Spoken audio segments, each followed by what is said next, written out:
আসসালামু আলাইকুম। আজকের যে ভিডিও টপিকটা এটা যথেষ্ট কন্ট্রোভার্সিয়াল একটা টপিক হবে। অর্থাৎ সমাজের প্রতিষ্ঠিত প্রচলিত উক্তি এবং নর্মসের বাইরে যেয়ে এই ভিডিওটাতে কথা হবে। এই ভিডিওটার টপিকটা খুবই সিম্পল। আজকের এই ভিডিওতে আমরা কথা বলবো সেলফিশনেস নিয়ে। অর্থাৎ সেলফিশ হওয়া একটা গালি, একটা খারাপ দিক, একটা খারাপ কথা, একটা খারাপ মানুষকে কি বলা হয়? সেলফিশ মানুষ, আত্মনিমগ্ন মানুষ।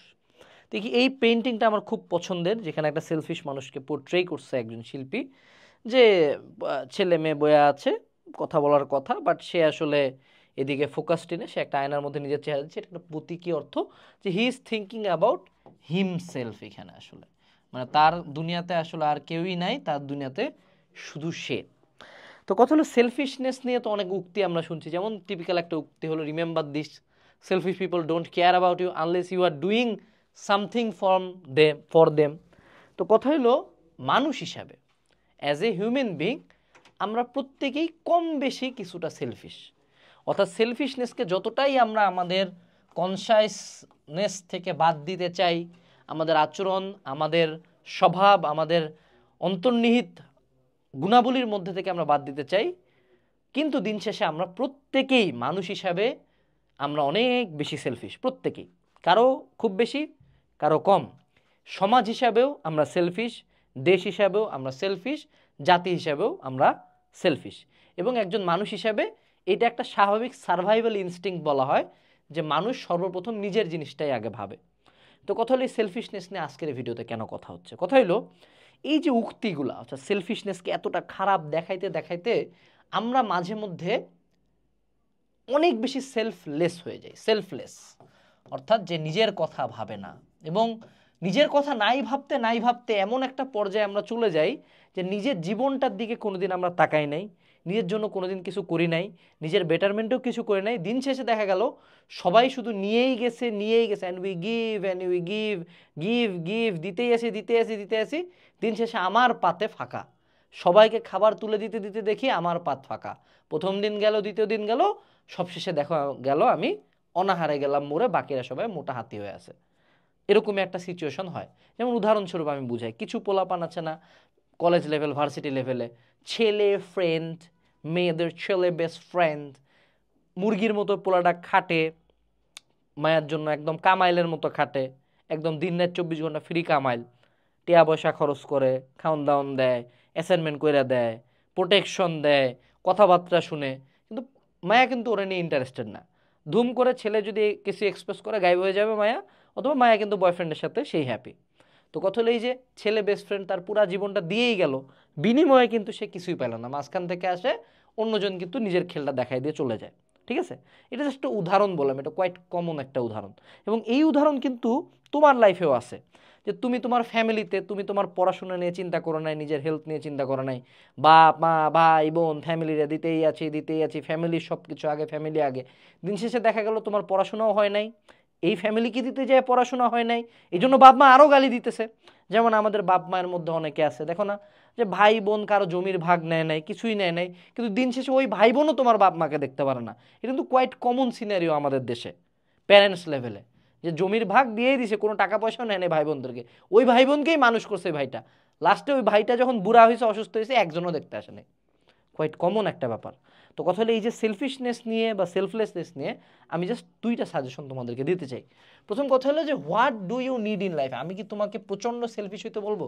উত্তর হলো না। তুমি প্রচণ্ড সেলফিশ হইলে তুমি মানুষই থাকবা না, তুমি একটা পর্যায়ে পাগল হয়ে মরে যাবা, এবং তোমার জীবনটা খুব একা হয়ে যাবে, তোমার আশপাশে কেউ থাকবে না। তোমার লাইফে একটা খুব সিম্পল একটা ব্যালেন্স রাখতে হবে। এই সিম্পল ব্যালেন্স পয়েন্টটা কি? তুমি কি সবসময় নিজের দিকে তাকাবা, নাকি তুমি সবসময় অন্যের দিকে তাকাবা? এই জায়গায় তোমাকে প্রথম যেটা জিনিস দেখতে হবে সেটা হলো আলটিমেট আউটপুটটা কি। যখনই তুমি কোনো কিছু কারোর জন্য করতে যাবা, বিশেষ করে নিজের পার্সোনাল লাইফে, নিজের প্রফেশনাল লাইফে, নিজের ইউনিভার্সিটি লাইফে বা সার্কেলে, ফ্রেন্ড সার্কেলে, তখনই তোমাকে একটা জিনিস মাথার মধ্যে প্রশ্ন করবা, যে আচ্ছা আসলে আমি যে এত কিছু করতেছি এই মানুষটার জন্য, এটাতে আমার নিজের কোনো ক্ষতি আছে কি না। অর্থাৎ কারো হেল্প করতে কোনো সমস্যা নাই, কিন্তু এমন হেল্প করতে যাও না যেটাতে তোমার নিজের ক্ষতি হচ্ছে। বন্ধু তোমাকে কিছু একটা দ্রব্য খাইতে ডাকছে, জাস্ট বন্ধুর সম্মান রক্ষার্থে বন্ধু ডাকছে তাই গেলাম, যা জীবনটা ধ্বংস করে ফেললাম এমন না। বন্ধু পড়াশোনা পরীক্ষা বাদ দিয়ে ঘুরে বেড়াচ্ছে, বন্ধু ম্যানেজ করার জন্য আমিও ঘুরে বেড়াইলাম, পরে দুজনই ফেল করলাম, এটার দরকার নাই। ফ্যামিলি প্রবলেমস আসতেছে, ফ্যামিলির বাপ মায়ের উপর রাগ করে পড়াশোনাই ছাড়া দিলাম, পড়াশোনাই করলাম না, এটা করা যাবে না। সেলফলেসনেস ততক্ষণ পর্যন্ত থাকতে হবে যতক্ষণ পর্যন্ত না এটা আমার নিজের ক্ষতি করে। এটা হলো আমার কাছে মনে হয় এটা করা উচিত। এবং আরেকটা কথা হলো যে তুমি কতটুকু আসলে সেলফলেস হবা, কতটুকু হবা। Choose you to choose others, এই লাইনটা একটু মনে রাখো, সিগনিফিক্যান্ট একটা লাইন। দেখো আজকে যদি তুমি তোমার গার্লফ্রেন্ড বা বয়ফ্রেন্ড বা যে কারোর জন্য, যেটা আসলে আমাদের টিপিক্যাল সমাজের সম্পর্ক, হারাম সম্পর্ক, এই দুইজনের একজনের জন্য তোমার চরিত্র, শরীর, মন, ক্যারিয়ার, বিশেষ করে পুরুষ মানুষের ক্ষেত্রে বলি, তুমি যদি তোমার গার্লফ্রেন্ডের জন্য আজকে যদি হাত পা কাটে দুঃখে দেবদাস হয়ে মইরে টইরে যাও, পড়াশোনা ছেড়ে দাও, ক্যারিয়ার ছেড়ে দাও, সে কিন্তু জীবনে যখনই 1 সেকেন্ডের জন্য একটা বেটার সুযোগ পাবে তোমাকে লাত মারে সে চলে যাবে। বাংলা কথা এটাই, এটা হয়। ওই একটা খুব সুন্দর লাইন আছে, দেবদাস ভাবছিল যে পারু তাকে না পাইলে মরিয়া যাইবে, হ্যাঁ, কিন্তু দেখা গেল পারুর জ্বরটা পর্যন্ত আসলো না, সেখানে দেবদাস মদ খাইতে খাইতে লিভার সিরোসিস হয়ে ওই পারুরই বাড়ির সামনে মইরা গেল। পারু কার বউ? পারু হলো জমিদারের বউ। তো এটা মালখোরের সাথে কেন থাকবে, বাংলা কথা, পারু চুজ করছে বেটার। ওই যতই সিনেমার দেখা দৌড়ি আসছে, এখন দেবদাস মইরাও গেছে, পুরায়ও ফেলাইছে হালার পোলারে, এদিকে মনে করো পারু নতুন জমিদার বা স্বামীর সাথে বাচ্চা কাচ্চা ফুটায় মেলা সুখী। তো বাংলা কথা এটাই যে তুমি যখন তোমার ক্যারিয়ারটাকে চুজ করো, তোমার হেলথটাকে চুজ করো, তোমার স্টাডিটাকে চুজ করো, যখন তুমি তোমার ফিউচারটাকে চুজ করো, এটার জন্য যদি তোমাকে আলটিমেটলি ইনিশিয়াল ফেজে তুমি তোমার ফ্যামিলিকে স্যাক্রিফাইস করো, তুমি তোমার পার্টনারকে স্যাক্রিফাইস করো, দিন শেষে যখন তুমি ভালো জায়গায় যাবা তখন তুমি তোমার ফ্যামিলিকে আরও বেটার আউটপুট দিতে পারবা, তখন তুমি তোমার ফ্যামিলিকে আরও বেটার লাইফ দিতে পারবা, তোমার বাপ মায়ের জন্য আরও বেটার কিছু করতে পারবা। যখন তুমি ভালো জায়গায় যাবা তখন তুমি তোমার পার্টনারকে নিয়ে ফিউচার চিন্তা করতে পারবা, তাকে বিয়ে করতে পারবা, তাকে নিয়ে সংসার করতে পারবা। দিন শেষে বেকার কোনো পোলা ওই মেয়েকে, আমি এমন অসংখ্য উদাহরণ বলতে পারবো, হাজব্যান্ড কষ্ট করে, হাজব্যান্ড না আসলে বয়ফ্রেন্ড আর কি, অনেক কষ্ট করে মেয়েকে পড়ায় টড়ায় চান্স পাওয়াইছে বা বিসিএস ক্যাডার বানাইছে বা জবে ঢুকাই দিছে, ঢুকার পরে মেয়ে প্রথম ওই চ্যাংড়ারে লাত মারছে। মেয়েদের কথা কেন বলতেছে, আমি পুরুষ মানুষের গল্প বেশি জানি, মেয়েদের গল্প মেয়েরা বেশি জানবে। আবার অনেক মেয়ের ক্ষেত্রে দেখা গেছে হাজব্যান্ডের জন্য পুরা জীবন উৎসর্গ করে দিছে, হাজব্যান্ড প্রথম চাকরি পায় ওই মেয়েটারই লাত মারা আরেকটারে বিয়ে করছে।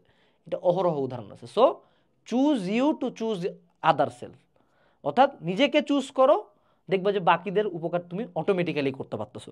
তোমার ফ্রেন্ড সার্কেলকে যদি তুমি উঠাইতে চাও, তাদেরকে নেশা করে তাদের সাথে আড্ডা দিয়ে উঠাইতে পারবা না। নিজে বড় কিছু হও, সাকসেসফুল কিছু একটা বিজনেস স্টার্ট করো, তোমার পুরা ফ্রেন্ড সার্কেলকে তুমি এমপ্লয়মেন্ট প্রোভাইড করতে পারবা। সো এইটুকু সেলফিশ হইতে হবে, যেই সময়টাতে আমার নিজেকে চুজ করতে হবে। সবসময় বলির পাঠা হবা না।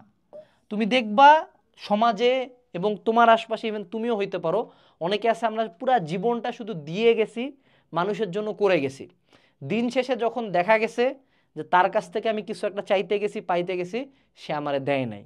সমাজটা এরকমই, পৃথিবীটা এরকমই, মানুষও এরকমই। সো মানুষ যদি এরকম হয়, সমাজ যদি এরকম হয়, পৃথিবীটা যদি এরকম হয়, আমি কেন ওরকম হব না? আমি অত খারাপ না হই, আমি ভিলেন না হই, বাট অ্যাটলিস্ট যাতে আমি একটা ইউজলেস পিস অফ শিট না হই, এইটুকু হলো আমার কথা। সো নেক্সট থেকে নিজের লাইফে মানুষের জন্য নিজের লাইফটাকে ডিস্ট্রয় করবা না। অবশ্যই মানুষের হেল্প তুমি প্রথম করবা, বাট মেক শিওর এই হেল্প করতে যায় তোমার কোনো ক্ষতি হচ্ছে কিনা। এইটুকু ছিল আজকের ভিডিওতে। আশা করি নিজের লাইফ নিয়ে ছোটোখাটো হলেও একটা ইনসাইট পাইছো। আসসালামু আলাইকুম, টাটা।